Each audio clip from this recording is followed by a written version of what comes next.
Olá, sou Raquel Zancanaro, cooperada da Coagril e coordenadora do Núcleo Feminino Juntas pelo Agro. Estou aqui com a minha amiga... Eu sou Maria Paula Germendorf, secretária do Núcleo Feminino Juntas pelo Agro e filha de cooperado. Antes de apresentar a nossa convidada, quero dizer a você que ainda não se inscreveu no canal da Coagril, passe lá, se inscreva e ative as notificações. Estamos aqui hoje com a nossa querida mesmo, Heloísa Capelas, que é CEO do Processo Hoffman e é uma autora best-seller. Heloísa, gostaríamos que você falasse pra gente o que é esse Processo Hoffman. O que uma pessoa que procura o Processo Hoffman, o que ela espera? Bom, em primeiro lugar, super obrigado pelo convite. Eu tô aqui já há 2 dias super emocionada de conhecer coisas novas, gente bacana, bonita, inteligente e com muita competência no agro. Eu que sou de São Paulo, tô encantada aqui com a terra, com o trabalho, eu estava brincando com elas que agora, vendo como é que é armazenado, como são armazenados os grãos, falei, nossa, o milho não está no supermercado. Olha só da onde ele vem, né? É muito bacana, porque lá em São Paulo a gente vive no asfalto, né? Nem galinha a gente vê. A gente tem que mostrar na televisão para as crianças, olha, ali é uma galinha. Então vir para esse mundo do agro é muito emocionante mesmo. É vida, né? É uma coisa... punjante mesmo, assim, sabe? Bem da terra, bem da gente, né? E é alimento, então eu tô muito emocionada. Então, muito obrigada pelo convite. A Coagril faz um trabalho espetacular e agora, de novo, eu vou repetir para elas de estar muito satisfeita com o trabalho do Juntas pelo Agro, né? Então, é um movimento feminino. Eu trabalho com postura, com voz, com posicionamento. Eu digo que a gente precisa ocupar o nosso lugar nesse mundo, porque o nosso lugar é só nosso, ninguém toma ele. Então, se você não tomar o seu lugar, ninguém pode fazer por você. E essas mulheres estão tomando o lugar delas. Isso é encantador. E aí, além de tomar o lugar, elas estão ousando falar. Então, Juntas pelo Agro, nós estamos inaugurando aqui com elas, né, o podcast. Podcast é o jeito hoje moderno de conversar e de deixar que todo mundo participe da conversa e muita gente vai assistir, você vai assistir, tudo isso acontecer. A gente está trazendo para dentro do estúdio todas as pessoas que vão assistir. Esse é o jeito moderno de conversar.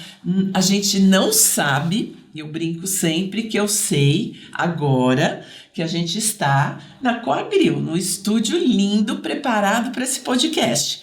Onde ele vai chegar, a gente não tem a menor ideia. Então, seja onde você estiver ouvindo ou quando você estiver ouvindo, primeiro fica de pé e aplauda essas mulheres. Elas estão se posicionando, ocupando o seu lugar dentro do agro e falando para serem ouvidas.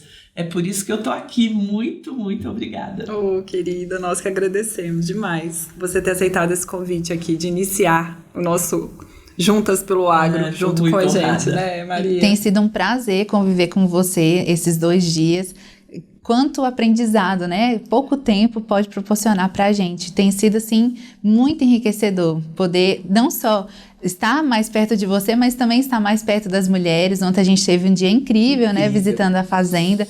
Foi muito legal poder ver culturas diferentes ao longo do caminho, né? Que pôde proporcionar pra gente. E foi muito legal, muito enriquecedor. Juntas, acho que essa expressão, né? Ela define bem um aspecto feminino, né? O feminino faz junto. né? O feminino compartilha, o feminino tem muitos braços, né? O feminino é aquele que frita o peixe e olha o gato, né? Embala a criança e lava a verdura. O feminino tem essa característica múltipla, né? E fazer junto, acho que é a expressão, vocês foram muito felizes com a expressão Juntas pelo Agro, é muito do feminino, né? Fazer junto.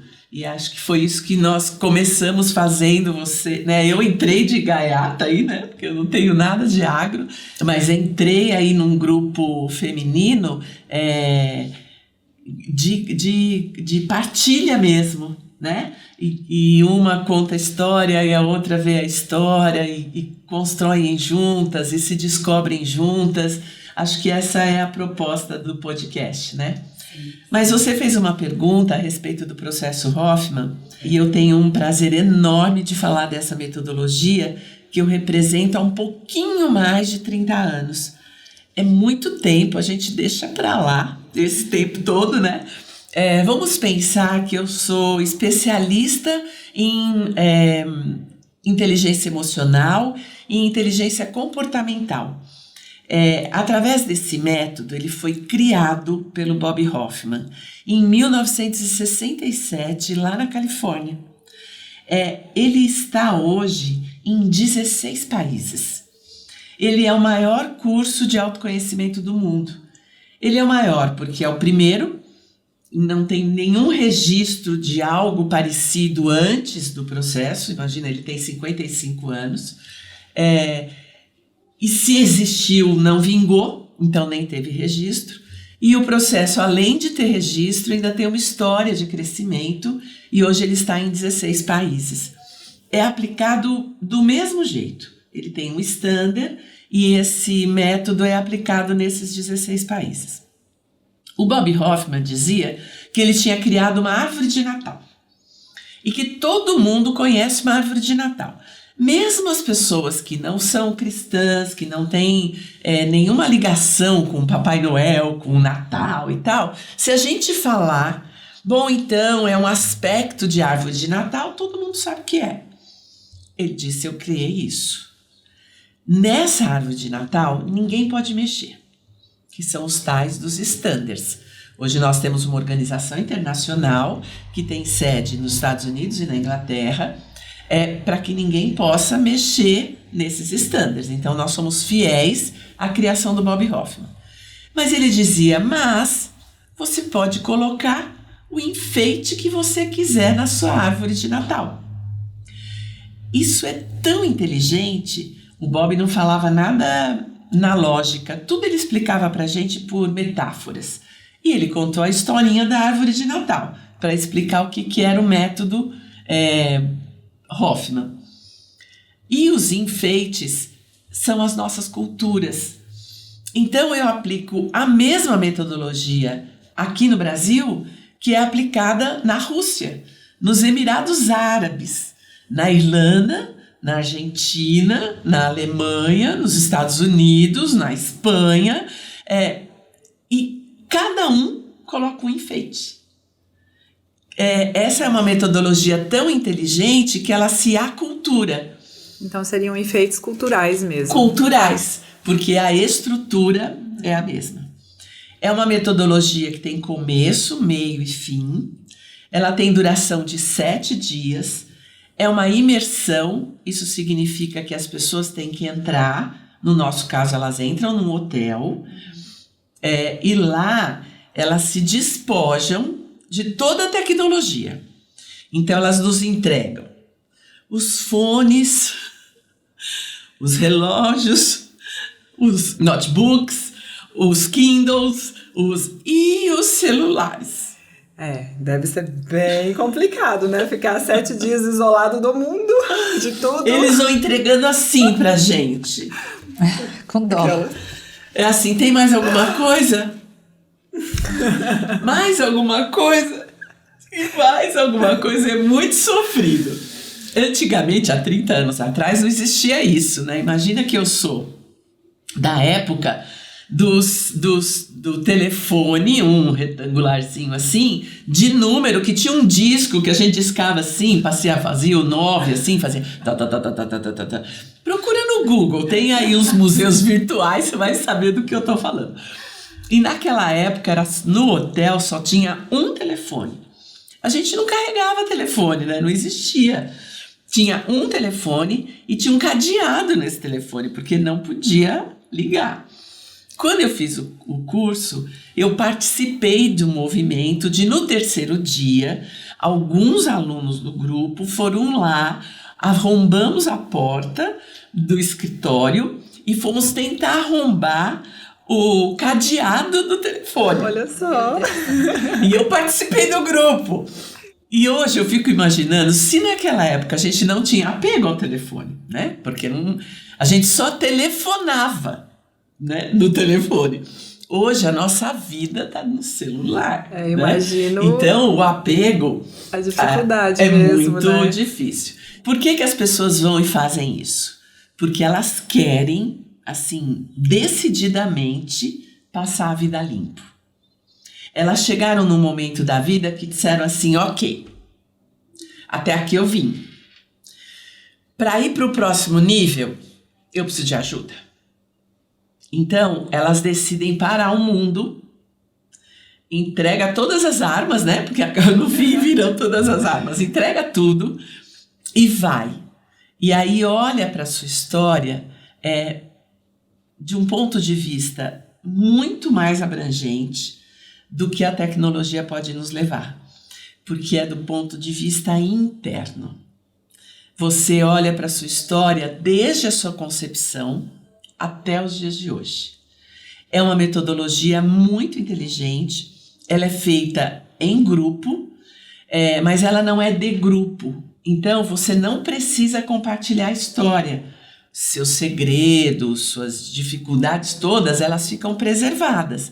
Claro que você precisa compartilhar com um terapeuta que te segue lá no curso, mas não precisa, eu não gosto de expor a minha vida. Não precisa. O que precisa? Você sabe a tua vida? Você sabe como foi? Se você sabe como foi a sua infância, o que você viveu, como foi sua adolescência, como você fez até chegar aqui, você coloca essa informação na técnica, no método. Então, você não precisa contar. Não é uma terapia da fala. A gente conhece a terapia da fala, criada pelo Freud, né? Que você fala com o terapeuta. É aquele que você vai e você conversa. Tem terapias que você fala, e você mesmo faz, entendi. Não tinha pensado nisso. Foi você mesmo, porque as respostas são todas suas. Tem terapias que você fala, o terapeuta dá um pitaco. Tem outros terapeutas que falam um monte para você ficar refletindo, mas é tudo na conversa. No processo, é no exercício.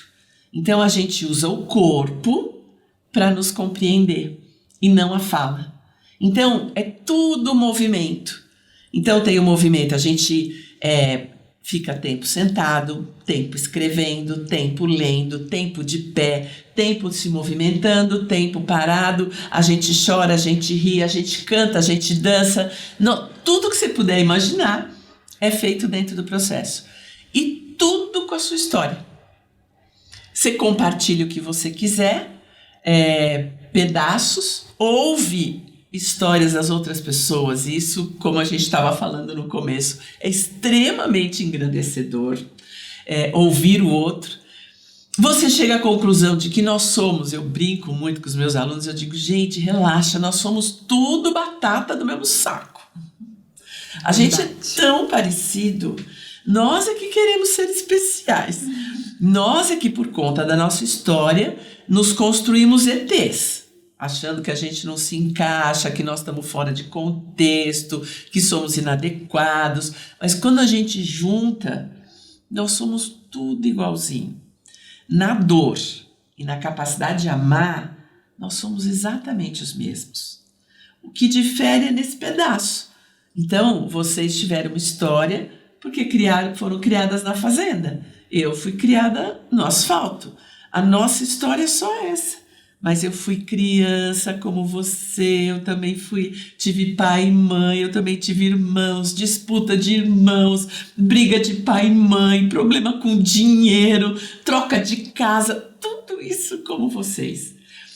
Então, no fim, nós seres humanos somos tão parecidos, nós fazemos parte da mesma raça. A raça humana.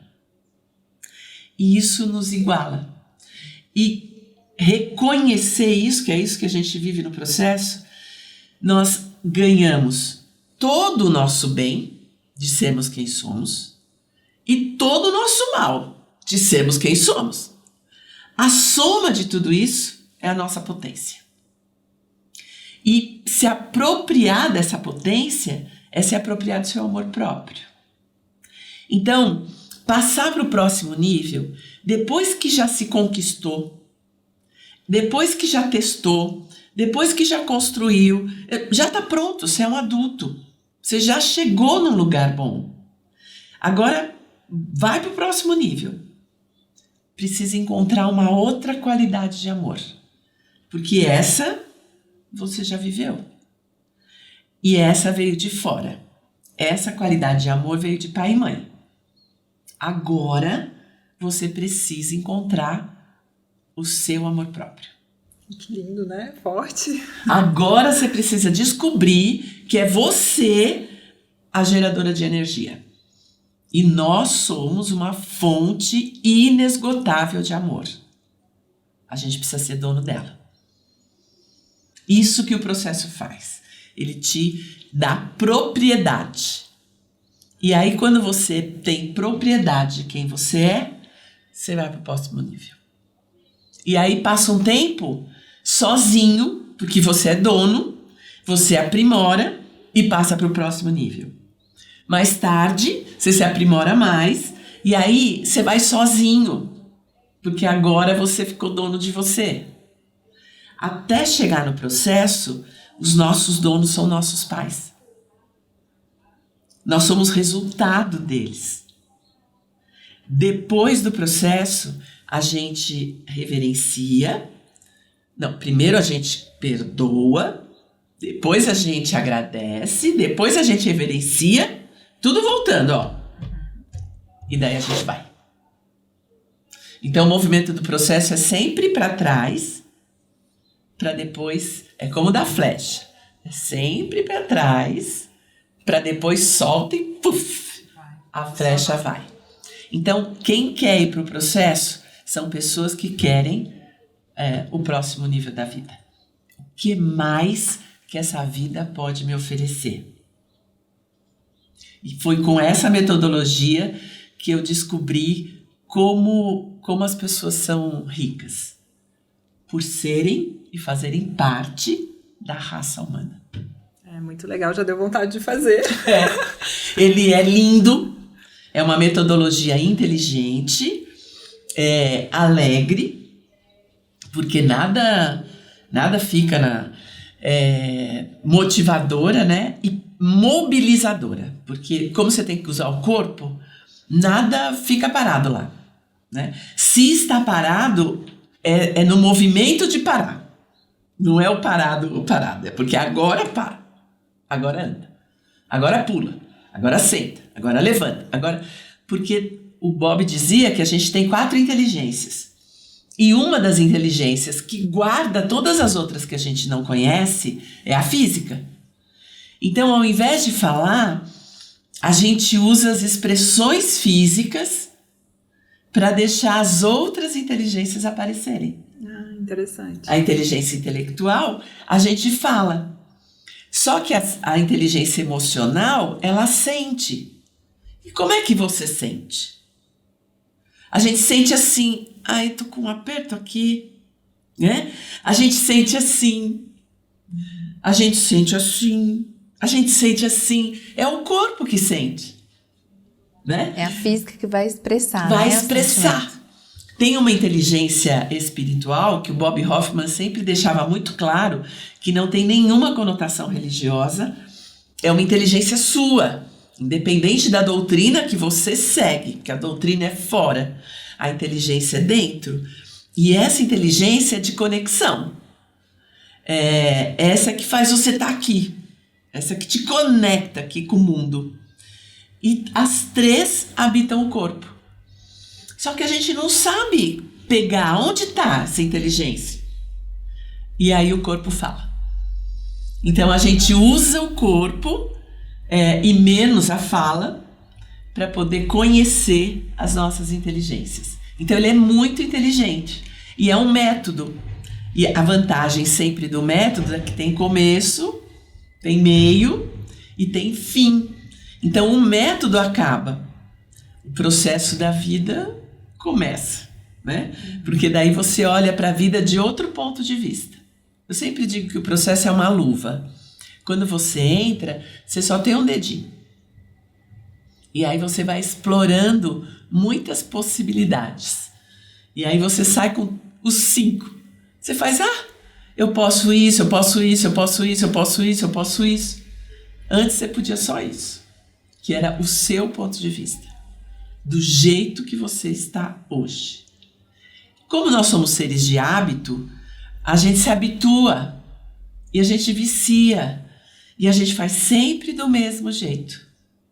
Acho que aquele jeito funciona, né? E sempre vai daquele jeito. E aí, ele até nem funciona tão bem, mas é o jeito que você aprendeu. É o que a gente poderia chamar de zona de conforto? Isso, ficou fácil. Nem está tão agradável, É a mas dor é tolerável, fácil. né? A dor que eu conheço, e aí eu fico ali no conhecido. Sabe aquele veneno que eu digo, não, esse veneno eu já conheço? Sim. Melhor um veneno conhecido do que um veneno novo? É veneno! Mas eu já conheço. Eu vou tomando de golinho, então vai me matar só aos poucos. Olha o que a gente fica falando, né? Pra gente mesmo. Porque a zona de conforto é confortável. Então, quem está insatisfeito, as pessoas falam assim, mas quem vai para o processo? As pessoas que estão insatisfeitas. Então, eu estou na rede, na sombra, com suco de laranja do lado, tá pra lá de confortável. E não tá bom. Mas não tá bom. Claro que eu tô com a maior preguiça de me mexer daqui. Mas eu sei que não tá bom. Então, são essas pessoas que chegam lá e falam assim, então, não tá bom. E tá tudo bom, né? Se você olhar de fora, tem emprego, dinheiro, boa família, filhos maravilhosos, amor, né? Tá faltando o quê? Né? Não tá bom. Tá faltando o próximo nível. Para viver tudo aquilo apropriado. Dono da sua própria história. É isso que o processo faz. Que processo lindo, né? É lindo. Nossa. É por isso que ele vive há 56 anos, né? Não, e eu não consigo sair de lá. Porque os resultados são tão surpreendentes. A gente não sabe o que acontece. Eu posso contar o que aconteceu com a minha vida.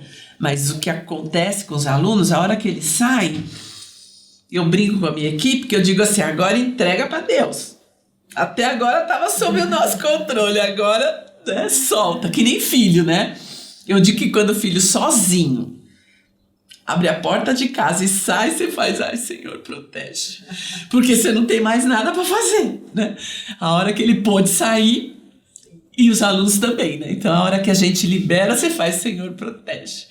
E são histórias indescritíveis de conquista, de bem-estar, de satisfação, É incrível, é incrível. Ontem nós tivemos um depoimento maravilhoso de uma pessoa que estava pactuada com a morte. Muito né? forte, né? Muito forte. E disse, então, para sair dessa dor, só a morte. E aí lá ele entendeu, para sair dessa dor, só com a vida. E aí fez toda a diferença, inclusive a cura da doença. Né? A frase que ela falou foi muito forte. Eu fui para lá para desistir da morte. É muito forte, né? A pessoa voltar de lá desejando viver.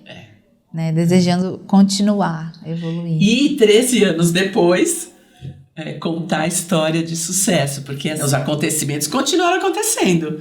Não é que a vida ficou fluida, né? Não é que, agora seremos felizes para sempre. Nada disso. Ela teve muitos acontecimentos difíceis.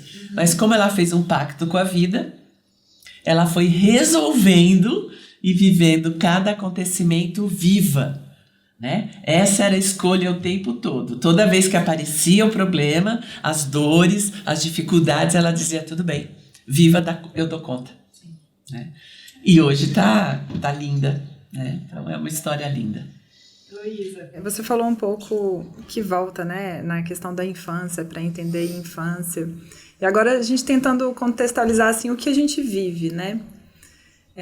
Hoje, assim, na sua maioria das pessoas que a gente tem o contato e convive, um dos principais problemas que essas pessoas passam é a insegurança, né, de poder dar continuidade, né, no que foi criado pela família.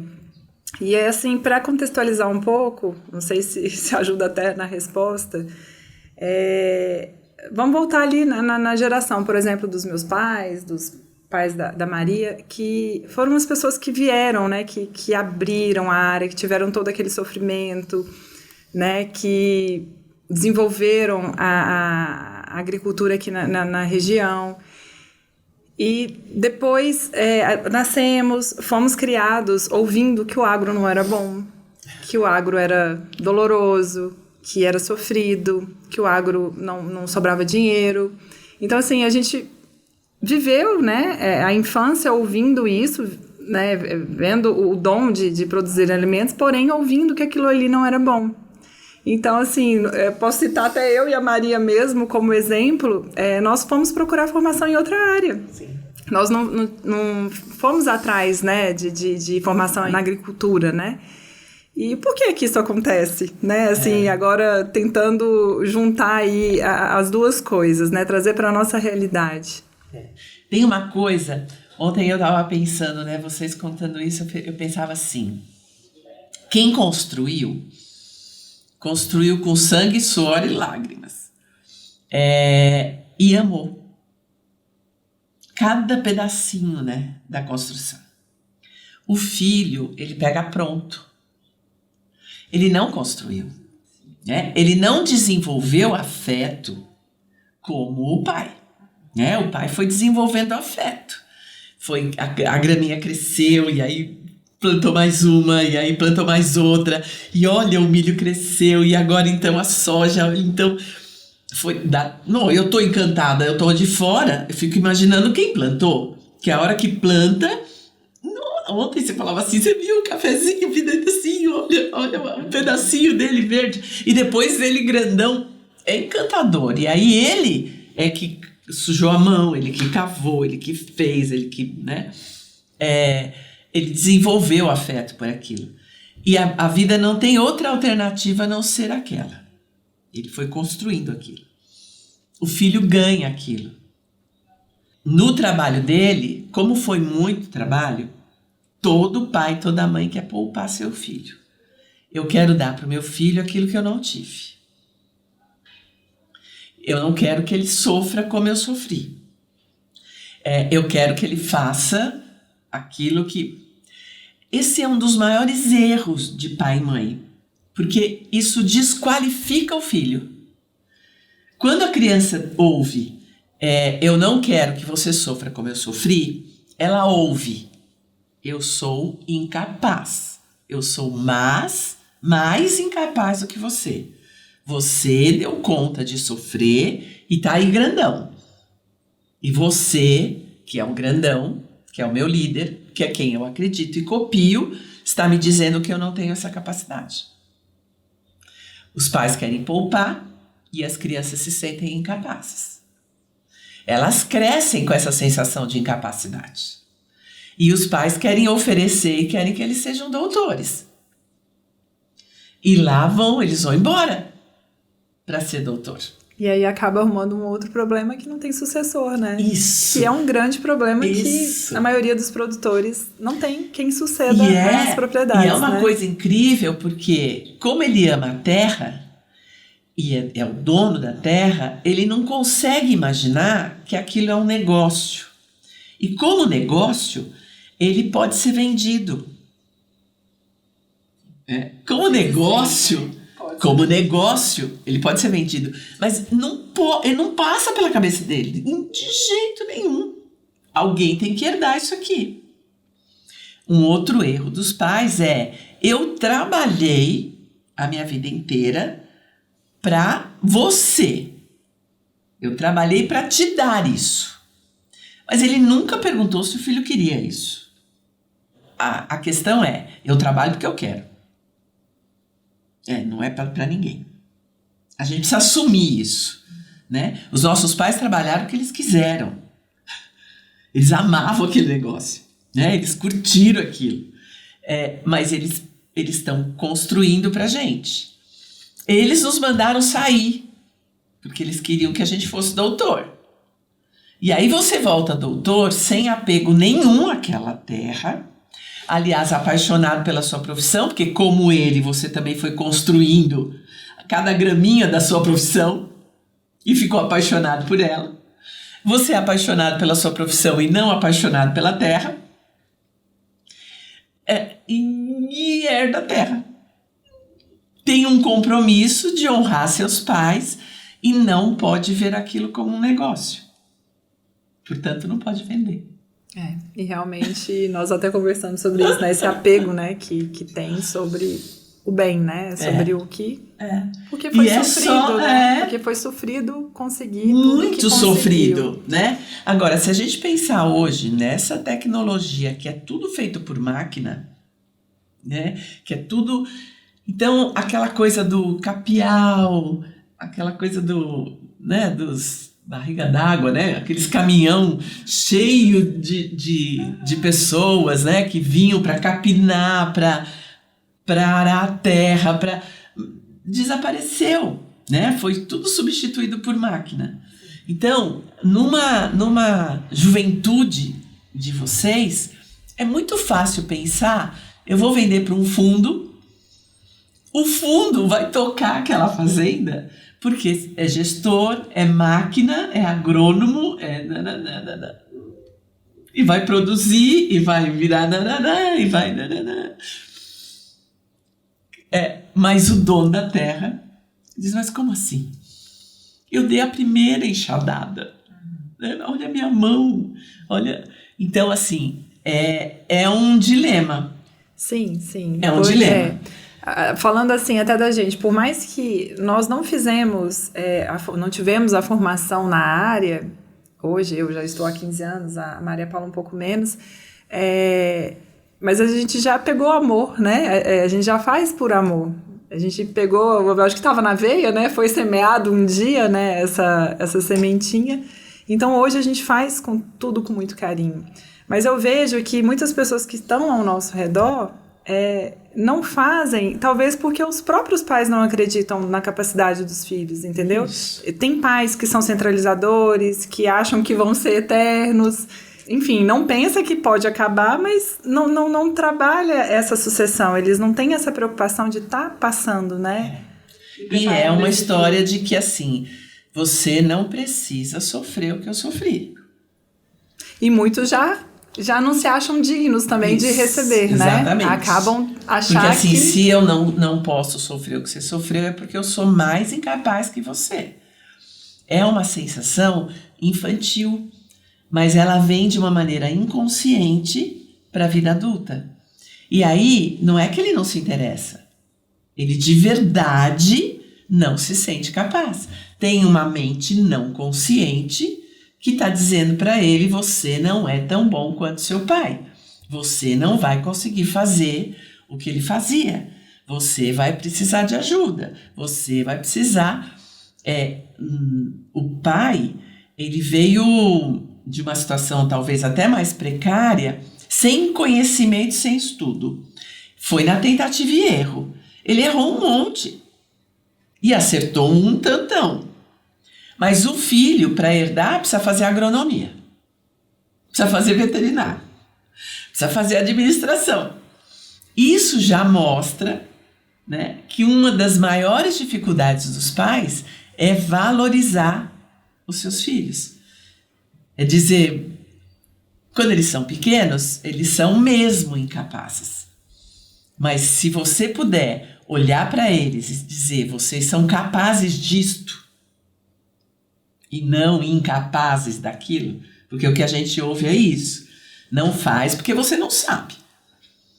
E isso vai construindo o nosso cérebro, né? Isso vai para a nossa mente não consciente. E aí as pessoas vão se sentindo incapazes sem saber que estão se sentindo incapazes, mas elas se sentem, achando que a culpa é delas. E na realidade essa ideia foi construída pelos pais. Então, na realidade, assim, vamos... por uma situação dessa, seria interessante que os dois reconhecessem o filho, Isso. que ele é capaz, e o pai reconhecer que o filho Isso. também é capaz. Toda a questão, eu ainda não descobri nenhum caminho que não seja pela conversa. Toda solução vem da conversa, do diálogo. Então, a gente precisa conversar. O filho pode sim escolher não seguir. Ele pode. Pode seguir, pode se aprimorar, pode se interessar por uma área, ele pode tudo. E os dois podem conversar, né? Então, sempre pode. Eu posso herdar aquela propriedade com tudo que ela tem e nunca trabalhar lá. Com todo carinho, amor, eu sou herdeiro e coloco... Mas posso ser sucessor. E posso ser sucessor. Simplesmente suceder tudo Isso. que já foi feito, dar continuidade àquilo que eles criaram, né? E tem uma coisa bem importante, né? Porque a sucessão, ela é um desejo de nós humanos sermos eternizados.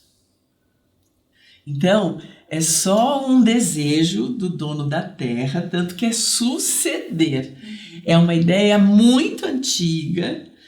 Os reis precisam de sucessor, os faraós precisavam de sucessores, né? Hoje, na modernidade, ninguém precisa suceder ninguém. Cada um tem o seu valor, cada um fez o seu trabalho, enquanto estava vivo, ofereceu o seu melhor, ponto. Mas um desejo de ser eternizado, do meu trabalho não morrer aqui comigo, como se o seu trabalho morre com você. O seu sucessor, ele pega e vai fazer do jeito dele. Você não está cuidando da fazenda como seu avô cuidava. Com certeza não. Acabou. E isso não significa que você é sucessora. Não, você é herdeira. Entendi. O sucessor vai fazer como sucede. E não é verdade. Sempre tem um rompimento. Por quê? Porque uma geração compreende diferente. Não é mais, nem muito, nem pouco, melhor, pior. É diferente. Porque nós estamos 30 anos depois, 40 anos depois, 60 anos depois. Então, você não é sucessora. Você está mantendo a terra. Mas do jeito que você vai gerir a fazenda é completamente diferente do que foi. Então, a sucessão é só uma ilusão. Seria fazer mais do mesmo. A sucessão é só uma ilusão. É só porque eu não quero morrer. Então, eu só morro quando pararem de falar de mim. Eu só morro quando me esquecerem. Porque não é a morte, né? Me enterram. O meu pai, por exemplo, morreu há 22 anos e eu digo, ele nunca morreu, porque a gente não para de falar dele. Cada vez que a gente encontra os irmãos, eu, em todas as minhas metáforas, coloco meu pai no meio. Ele não está morto. Na minha cabeça, ele está vivo. Então, esse é o sonho de todos nós. Que a gente seja lembrado. Que a gente suceda a nossa morte. Então, tudo isso é papel dos jovens para modernizar. E quando a gente muda, sempre existe crise, né? Porque crise é uma oportunidade de mudança. Esses jovens vieram para arrumar encrenca. Por quê? Porque eles estão olhando e falando, não é bem assim, não é desse jeito. Do seu avô para o seu pai, não tinha tecnologia. Era lento, era natural. Do seu pai para você, você faz já tem máquina, já tem computador, já tem nananã, você já vai fazer diferente. As suas filhas, não, farão completamente diferente. A gente não faz ideia. Nós estamos falando da programação de daqui a um ano, né? Como vocês têm que viver um ano para frente. Em um ano a gente não faz a menor ideia do que vai acontecer. Sim. Nada. Imagine daqui 20 anos, quando suas meninas estiverem no poder, você vai dizer, mas não é assim que faz. Eu vivo falando isso para os meus filhos. Eu falo, mas desse jeito, hoje eu já não falo mais porque eles brigam comigo. Eu falo, você vai fazer desse jeito? Eu falo assim, algum problema, mãe? Não, nenhum problema. E fico aqui desesperada, porque como não é do meu jeito, parece que está errado. Então, tudo é conversa. E não vai ter outra saída. Por isso que você está me fazendo essa pergunta. Sim. Né? Você vai ter que falar sobre isso, a Maria Paula vai ter que falar sobre isso, outros jovens vão ter que falar sobre isso. Ontem nós estávamos conversando como os donos de fazenda têm tantas outras profissões, né? Arquitetos, advogados, médicos, eles foram fazer outras coisas e estão voltando.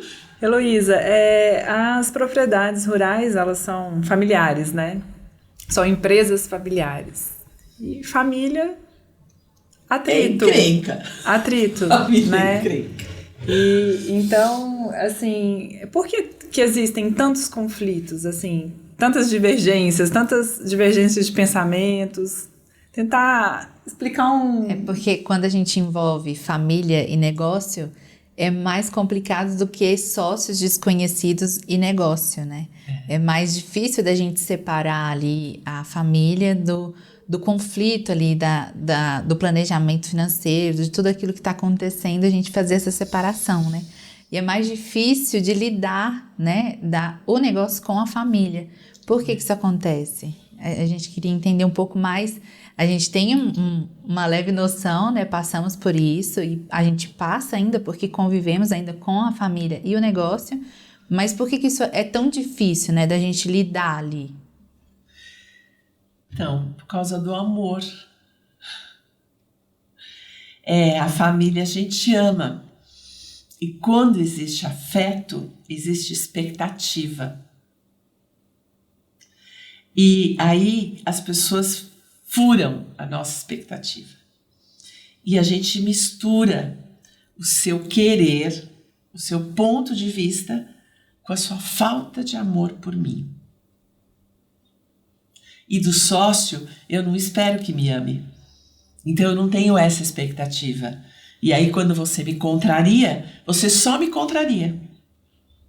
Mas se o meu irmão me contraria e o meu pai ficar a favor dele, eu digo, ninguém me ama nessa casa.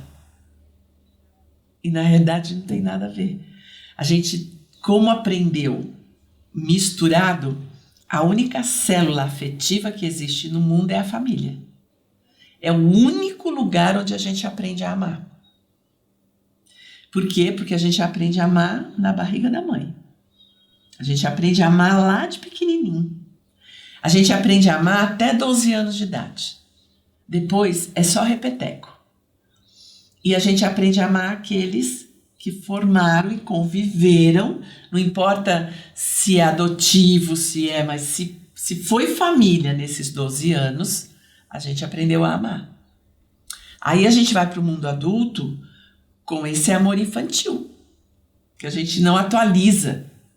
Eu sempre brinco que o processo é uma atualização do sistema. A gente aperta um botão e cresce, porque nós estamos afetivamente infantis. Então eu me relaciono com o meu pai de uma maneira infantil. Hoje encontrei você se encontrando com seu pai. Você mudou a sua expressão imediatamente. A gente nem percebe, né?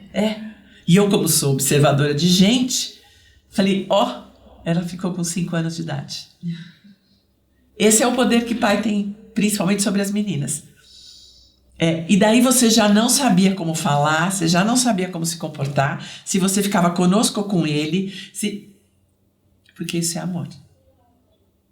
Só que é um amor infantil. Só que esse cara é teu sócio. Ele não é teu pai. Mas não dá para você separar. Porque ele é teu pai. E aí, num lugar profissional, nós estamos falando de negócio, de outra coisa. A hora que você trombou com ele, você fez tchum. E é mente não consciente. Você vai e diz, sim, papai. E agora? Faz o quê? Me comporto como? E a gente faz isso sem perceber. Porque está na mente não consciente. Então, o trabalho de autoconhecimento, ele é fundamental. Principalmente para a geração nova. Porque é essa geração que precisa crescer para virar a mulher sócia do meu pai. Sócia do meu irmão. E aí eu sei que o amor está garantido. Na infância a gente não sabe. Cada bronca que a gente leva do papai e da mamãe parece que eles não gostam mais da gente.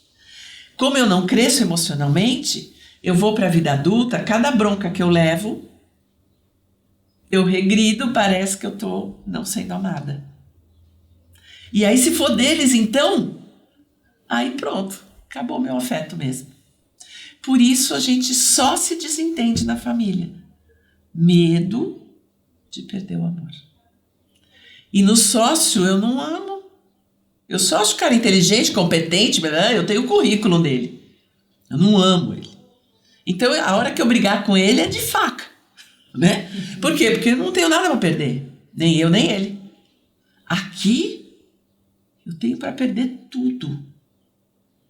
Tudo. Porque meu pai e minha mãe são a minha fonte de amor.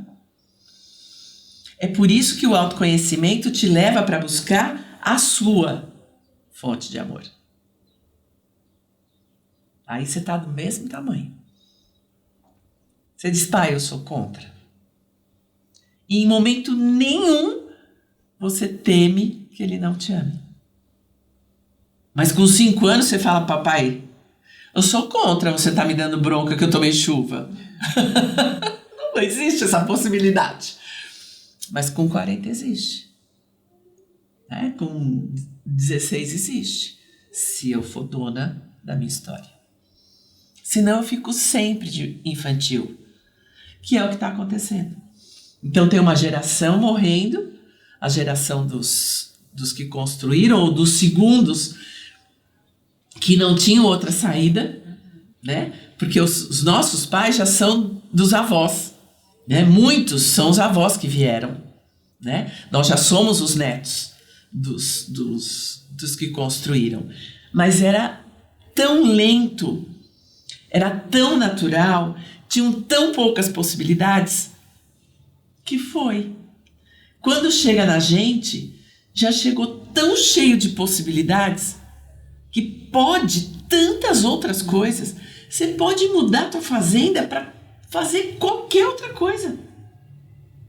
Na mesma terra. Tem um leque, você não de oportunidades. Tem um monte. Você pode dividir, partir, esse lado aqui, esse aqui, aquele lá. Daqui a pouco vem uma ideia nova, então se plantar no subsolo, vai não sei o quê. Então se você fizer em cima da terra, não sei... Tem tantas possibilidades. Eles não tinham. Só que o amor é o mesmo. Como eles continuaram, parecia que amavam. Vocês que querem fazer diferente, eles não estão se sentindo amados. E vocês também não. É só amor nossa encrenca. Que aula, né? E é a encrenca da raça humana. Só quem ama são os humanos. Então, parabéns pela encrenca. Que bom. É tudo aprendizagem de amor. Com certeza. Se a gente puder olhar desse ponto de vista. E conversar é a única saída. Com certeza. Bom, Heloísa, para finalizar, eu acho que até para ter uma conexão aí com o nosso núcleo, né? A gente está muito focado em desenvolver líderes, né? E você tem, né, um curso que fala sobre capacitação de líderes, né? Fala um pouquinho dele pra gente, o que... Os líderes podem ser educados. Antigamente se acreditava que a liderança era nata. Na realidade, o que é nato é o empreendedorismo. De 3 a 5% da população mundial nasce empreendedor e vão criar empresas. Isso é uma doença, não é? É um transtorno. Não é uma capacitação.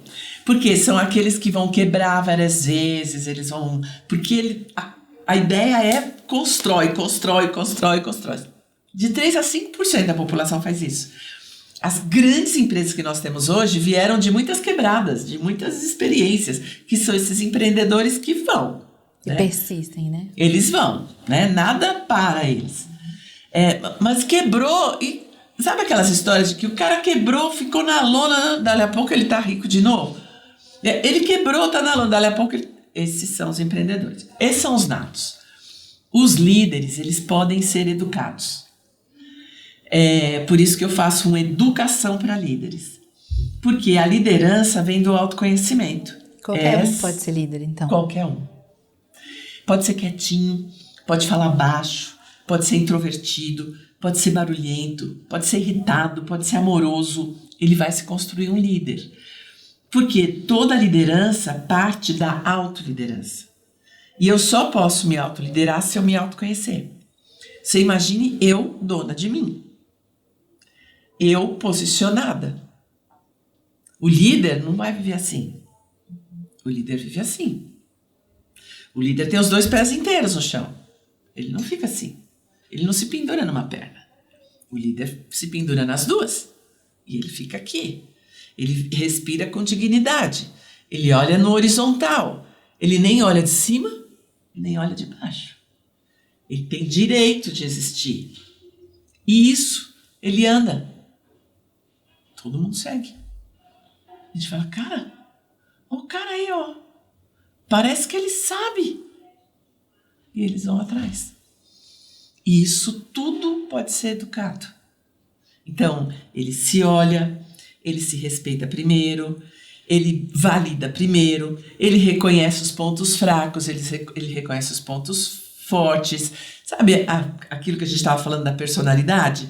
Ele vê qual é o tipo dele, ele respeita esse tipo, ele valida o jeito que ele é, ele aprimora esse jeitão. A gente tem uma mania de olhar os nossos pontos fracos e querer curar eles. Querer se desfazer, né? Não, ele é meu mesmo, me pertence, obrigado. Vem pra cá. Por quê? Porque eu tenho pontos fortes. Eu brinco sempre que a gente vive entre a escuridão e a luz. Não se preocupe em descobrir sua escuridão. Ela tem par. E o par é o outro lado da luz. Então, quanto mais você conhece aqui as suas dificuldades, mais força você tem aqui. Porque nós somos duais. Tudo tem par. Tudo. Então, a gente foge da escuridão, a gente foge da luz. E aí a gente vive no limbo. Nem sou, nem deixo de ser, nem... eu brinco com os meus alunos que eu digo, gente, a vida é fluxo. Nós viemos de um fluxo ininterrupto de amor que a gente nem sabe como chama. E dizem alguns que chama Deus. Mas a gente nem sabe, de tanta ignorância, porque nós somos muito pequenos nesse universo. Então, no nosso jeito de falar, a gente diz que esse fluxo de amor ininterrupto chama-se Deus. Nós viemos dele. O que pode dar errado? É fluxo. Mas a gente vive contra fluxo. Eu vivo para não ser. Eu não quero ser igual ao meu pai. Eu não quero ser dura.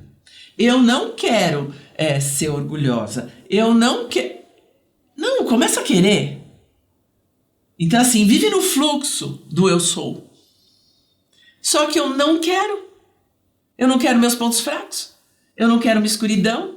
Eu não quero que as pessoas descubram que eu sou. Eu não quero... Eu fico no contrafluxo. Viver contrafluxo é tomar caldo do mar o tempo todo. Vocês já tomaram caldo? Já. De se embrulhar na onda?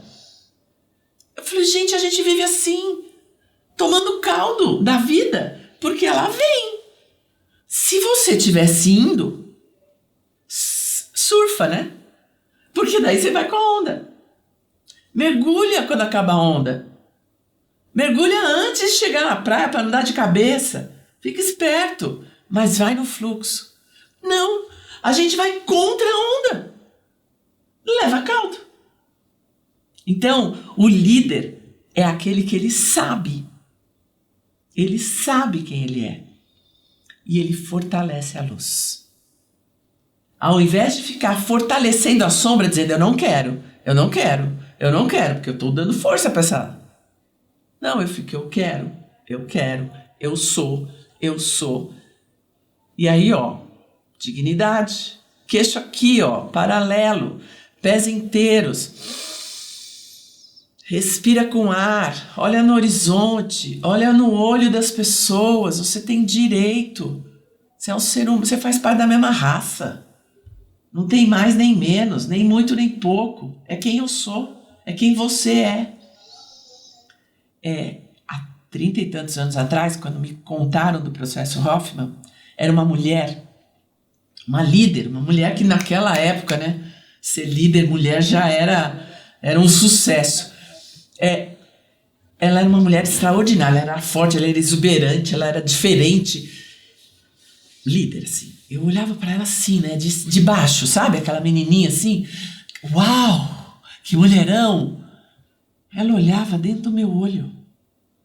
Eu dizia, cara, o que ela tá vendo em mim? Ela olha, parece que eu tenho importância. Porque ela olhava falando comigo aqui, olhando no meu olho.